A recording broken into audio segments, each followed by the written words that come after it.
Hello everyone, welcome to aspirants एबो। इस video में हम बात करने वाले हैं आरआरबी पीओ मेंस का जो एग्ज़ाम हुआ है 30 जनवरी 2021 को, उसके बारे में।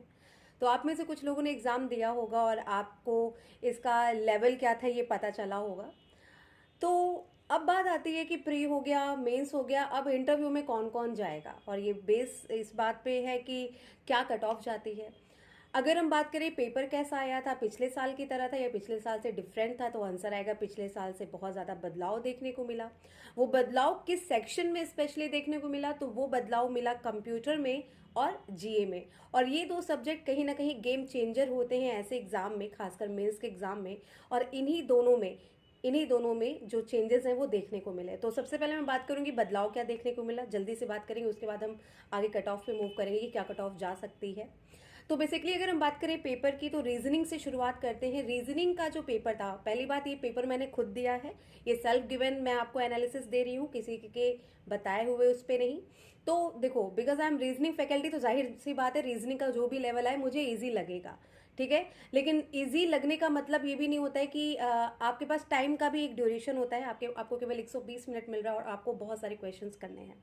तो मैं अगर रीजनिंग की बात करूँ तो रीजनिंग का क्वेश्चन अगर जिसका ठीक ठाक है, रीजनिंग इतनी इजी रीजनिंग आई थी, इजी टू मॉडरेट थी, कि अगर आपका बहुत ज़्यादा अच्छा नहीं है रीजनिंग, तब भी आप 20+ आराम से अटेम्प्ट कर सकते हो। और अगर आपका रीजनिंग अच्छा है, 35+ आपको करना ही है, 35 to 35+ आपका जाएगा ही जाएगा। तो स्कोर बहुत ज़्यादा करने का मौका मिला उन्हें जिनको रीजनिंग अच्छे से आती है। रीजनिंग के बाद मूव करते हैं हम नेक्स्ट पे, और नेक्स्ट हम लाते हैं मैथ्स को। मैथ्स इजी थी, लेकिन मैथ्स में जो डीआई थी, डीआई समझना बहुत आसान था। मतलब नॉर्मली क्या होता है, डीआई का डेटा इतना, मतलब जो पाई चार्ट या बार ग्राफ या जो भी आ रहा है कैसलेट, इतना डरावना देखने में लगता है कि क्वेश्चन अटेम्प्ट करने की हिम्मत नहीं होती, कि समझ में नहीं आ रही कि डीआई में एक्सप्लेन क्या कर रहा है। इस मामले में डीआई इजी थी, आपको समझ में आएगा कि क्या डेटा दिया है। लेकिन क्वेश्चन जो है वो इतना घुमा फिरा के, लाइक जो डेटा दिया है वो केवल कह सकते हो एक हिंट के लिए डेटा दिया है, पूछ कुछ और ही रहा है। अकॉर्डिंग टू मी, मुझे ऐसा लगा। मैथ्स मेरी वैसे भी वीक है, तो मैथ्स मुझे हमेशा से ही टफ लगती है, तो मुझे मैथ्स बहुत लेंदी लगी। नंबर सीरीज के 5 क्वेश्चन थे, इजी नंबर सीरीज थी, बहुत इजी था। और वर्ड प्रॉब्लम भी इजी था। लेकिन हाँ, अगर मैं डीआई की बात करूंगी तो डीआई मुझे लेंदी लगा, बहुत टाइम टेकन था। तो डीआई में बहुत ज़्यादा अटेम्प्ट करना मुझे नहीं लगा कि पॉसिबल रहा होगा किसी के लिए, क्योंकि वो लेंदी था, बहुत टाइम टेकन था। डीआई इजी लग रही थी कि ये इजी है, इस पे टाइम देंगे तो हो जाएगा, बट टाइम की बात है तो टाइम ही नहीं था। उसके बाद बात करें इंग्लिश और हिंदी में से जिन्होंने कोई एक चूज किया, तो हिंदी भी बहुत इजी नहीं थी, ठीक है। हिंदी में भी था मतलब कि अच्छे अच्छे शब्द थे।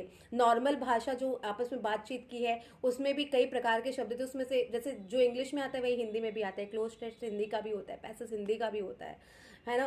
तो लेकिन शब्द का वहाँ पे होता है। और नॉर्मली जो जैसे हम लोग को लगता है यार हिंदी इजी होती है, बात तो करते हैं हिंदी में, वैसे ही हिंदी आती है, तो नहीं, ऐसा नहीं है, वहाँ पे बहुत शुद्ध आता है। तो शुद्ध वहाँ पे अटेम्प्ट करना थोड़ा मुश्किल होता है, लेकिन फिर भी हिंदी में भी आराम से 30 से ज़्यादा क्वेश्चन आराम से आपसे हो जाता अगर आप हिंदी अटेम्प्ट करते। इंग्लिश भी बहुत डुएबल थी, इंग्लिश में भी 30 के आसपास अटेम्प्ट लोगों ने किए हैं, 25+ लोगों ने अटेम्प्ट किए हैं, तो इंग्लिश भी ईजी आई थी। अब हम बात करेंगे गेम चेंजर्स जिन्हें कहा जाता है, कंप्यूटर एंड जनरल अवेयरनेस, जो वाकई में गेम चेंजर यहाँ बन गए। कैसे गेम चेंजर बने, तो अपोजिट वे में बने। जीए में सबको लगा था कि करंट अफेयर, क्योंकि आरआरबी पीओ ज्यादा पूछता है, पिछले साल 13 अक्टूबर का पेपर उठा के आप देखोगे तो वहां पे आप देखोगे कि जीए का जो पोर्शन था उसमें करंट अफेयर बहुत पूछा गया था। इस बार करंट अफेयर पूछा, बहुत कम पूछा, और पूरा जो है वो बैंकिंग और फाइनेंशियल अवेयरनेस से भर दिया पेपर। ये बहुत बड़ा शॉक था, ठीक है। जो ये सोच के गए थे कि एमओयू पूछेगा, अपॉइंटमेंट पूछेगा, ऑबिचुरी पूछेगा, कुछ नहीं पूछा, ठीक है। कुछ क्वेश्चंस थे करंट के, जैसे कि एक था कि नई एजुकेशन पॉलिसी के अनुसार बच्चों का जो बैग है वो बच्चों के भार का कितना प्रतिशत होना चाहिए, उससे एक्सीड नहीं होना चाहिए, तो वो आंसर था 10%। ICC world cup winning team के कैप्टन कौन है, ये पूछा था। और वोडाफोन ने किसके साथ मर्जर किया, ऐसा कुछ क्वेश्चन था। इलाहाबाद बैंक ने किसके साथ मर्जर किया, ये क्वेश्चन था। पॉपुलेशन डे कब मनाया जाता है, माउंटेन डे की थीम क्या है, ये कुछ क्वेश्चंस थे करंट अफेयर के। लेकिन मेजॉरिटी जो थी वो बैंकिंग अवेयरनेस की थी, जिससे बहुत प्रभाव पड़ा जीए के अटेम्प्ट पे। तो जीए का अटेम्प्ट 15-20 यही सुनाई दे रहा है, जेन्युइन अटेम्प्ट। बहुत कम बच्चे हैं जिन्होंने बहुत अच्छे से बैंकिंग फाइनेंशियल पढ़ के जो गए हैं, उनका ही अटेम्प्ट ज्यादा है जीए में, अदरवाइज सबका 15-20 ही सुनाई दे रहा है। ठीक है, तो बहुत ज्यादा जीए में अटेम्प्ट लोगों ने नहीं किया है। मेजॉरिटी की हम बात करते हैं, क्योंकि कट ऑफ जो है वो मेजॉरिटी ने क्या किया है ये डिपेंड करता है। ठीक है, उसके बाद हम बात करेंगे कंप्यूटर की। कंप्यूटर में पिछले साल तक जहां क्वेश्चन आते थे इनपुट आउटपुट के बारे में, टोपोलॉजी के बारे में, नेटवर्किंग के बारे में, ओएसआई मॉडल के बारे में, वो कुछ भी नहीं पूछा। क्वेश्चंस जो बेसिकली थे घुस घुस के वर्ड और एक्सेल में से क्वेश्चन पूछा था, वो भी नॉर्मल नहीं कि शीट बार किधर होता है, मेन्यू बार, ये सब नहीं, घुस के एकदम डिटेल क्वेश्चंस पूछा था कंप्यूटर में। बहुत ही कम क्वेश्चन थे जो इजी थे। जनरेशन का एक क्वेश्चन था कि सेकंड जनरेशन में वैक्यूम ट्यूब को किसने रिप्लेस किया, then the answer was transistor. RAM के बारे में एक क्वेश्चन था, जीए में मनरेगा का एक क्वेश्चन था। तो इस तरह के क्वेश्चन थे। तो कंप्यूटर में भी सबके ज्यादा अटेम्प्ट नहीं हुए हैं, ठीक है, 20 के आसपास ही है। तो जिस हिसाब का पेपर का लेवल था, अब मैं कट ऑफ की बात करूंगी। आज तक एस्पेरेंट अबोर्ड की तरफ से आप पिछले वीडियो उठा के देख लीजिएगा, जिनका रिजल्ट आ चुका है। जितने भी प्रेडिक्शन किए गए हैं वो आज तक सही निकले हैं, उसी रेंज में ही कट ऑफ गई है। आप पिछले वीडियो उठा के देख सकते हैं। एंड आई होप कि आज जो मैं प्रेडिक्ट कर रही हूँ आरआरबी पीओ मेंस के लिए, वो भी सही हो जाए। मेरे हिसाब से जो आरआरबी पीओ मेंस की पिछली बार कट ऑफ गई थी वो तो 87 कुछ गई थी, लेकिन इस साल मुझे लगता है उससे कम जाएगी। मुझे बिल्कुल लगता है कि कम जाएगी। पिछले साल से जीए टफ आया था, कंप्यूटर भी टफ आया था। तो अकॉर्डिंग टू मी जो कट ऑफ है वो 80 ±5 में रहेगी।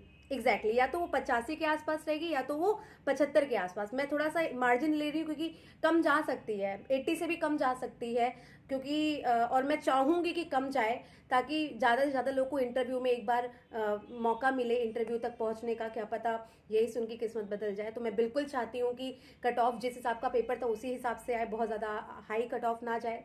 तो according to aspirant about, according to me, जो कट ऑफ है वो 80 ±5 रहेगी।